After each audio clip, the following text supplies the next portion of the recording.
দেখ ভাই, তোকে কিছু করা লাগবে না, আমি শুধু আজকের রাতটা তোর সাথে একটু শুভ। কি করছেন ভাবি? এটা কোনোদিন সম্ভব? আরে ভাবি, পাড়া প্রতিবেশী আছে, গ্রামের লোকজন আছে, ওরা যদি জানাজানি হয়ে যায় তো আমাদের মান সম্মান আরে তারা জানবে কিভাবে? তুই আর আমি যদি কাউকে না বলি তারা জানবে কিভাবে? আচ্ছা ঠিক আছে, তাহলে আপনি উপরে থাকবেন আর আমি ওই যে আমার বিছানা আছে আমি এটা কিন্তু নিচে থাকবো। আচ্ছা ঠিক আছে, তুই যে আমাকে আজকের রাতটা তোর কাছে থাকতে দিলি এটাই অনেক। যতই নিচে সও, তুমি পুরুষ মানুষ, তোমাকে আমি বাগে আনবই। কে ভাবে? আপনি মনে মনে কি ভাবছেন? না না, কিছু না। তাহলে ভাবে আপনি এটি শোন। হ্যাঁ আচ্ছা। আমি নিচে শোন।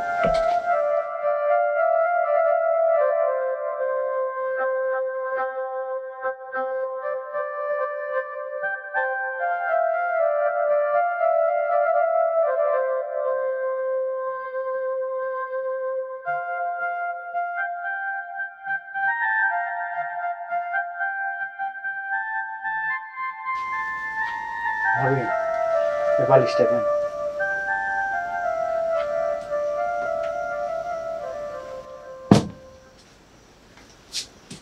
বললাম এক জায়গায় শুয়ে আয়। নিচেই ভালো, আপনি থাকেন। মশা লাগলে কয়েল জ্বালেন।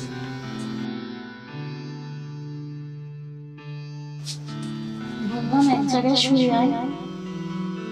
দেখ, তুই যদি আমাকে ফিরিয়ে দিস আমি খুব কষ্ট পাবো। তোকে 3 মাসের টাকা দিতে হবে না।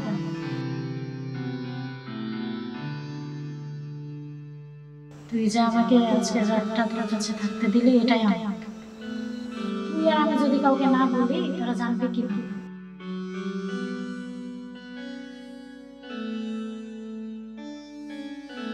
তুই যদি আমাকে ফিরিয়ে দিস আমি খুব কষ্ট পাবো। তোকে 3 মাসের টাকা দিতে হবে না। যতই নিচে সও, তুমি পুরুষ মানুষ, তোমাকে আমি বাগে আনবই। না না না না, আমি এত বড় সুযোগ হাতছাড়া করব না।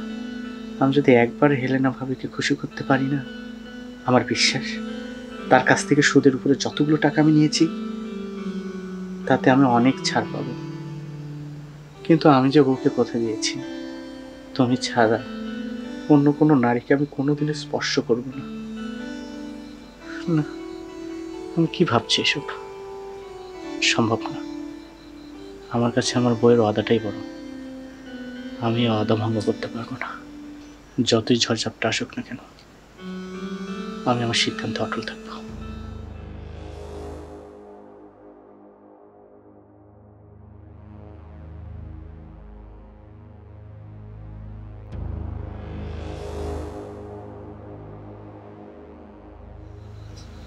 তো শেষ হতে চল, কিন্তু তো কোনো ভাবই পাচ্ছি না। না, আমাকে এভাবে একটা শেষ করলে হবে না। আমার আশা আমাকে মেটাতেই হবে।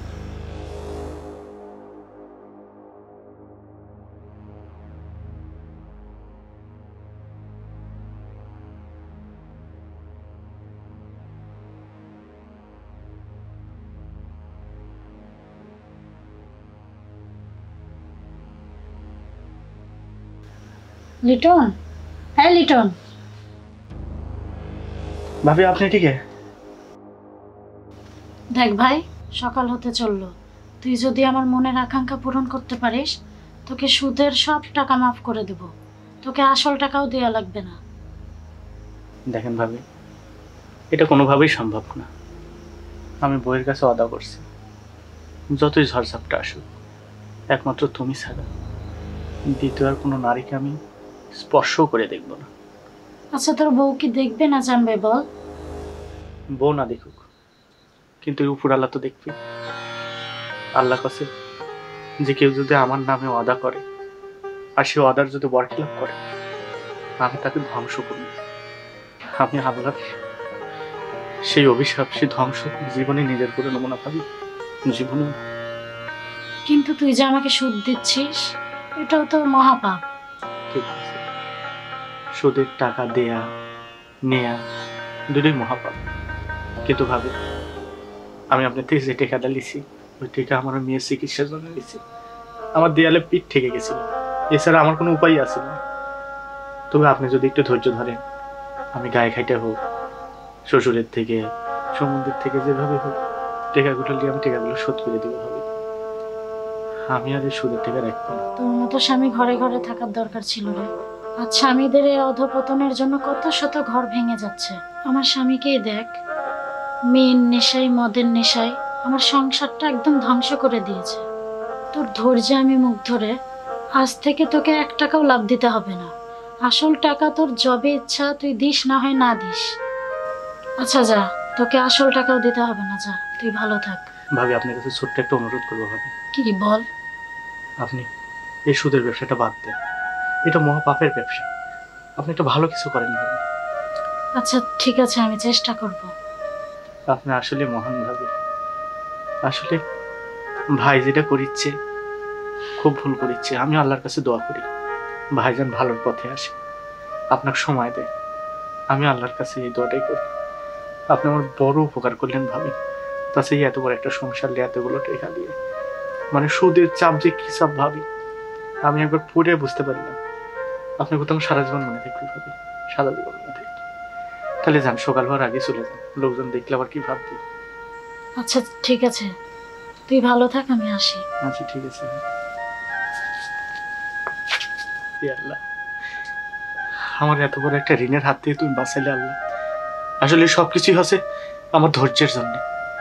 তুমি তো কোথাও যারা ধৈর্য ধরে আমি তাদের সাথে থাকি। আমি এই যে একটা রায়, একটা পুরুষ মানুষ যে ধৈর্যটা ধরছি, আল্লাহ এটার উপরে তুমি খুশি হচ্ছে। এর জন্য আমাকে এত বড় একটা ঋণের হাত থেকে তুমি বাঁচাইলে আল্লাহ। তোমার কাছে লাখ লাখ শুকরিয়া আল্লাহ, লাখ লাখ শুকরিয়া। যাই, বইয়ে ফোন দিই, তাড়াতাড়ি আসবে করি। ফজরের নামাজটাও পড়া লিখবে। নামাজ টামাজ পড়ে বইয়ে ফোন দিই। যাই।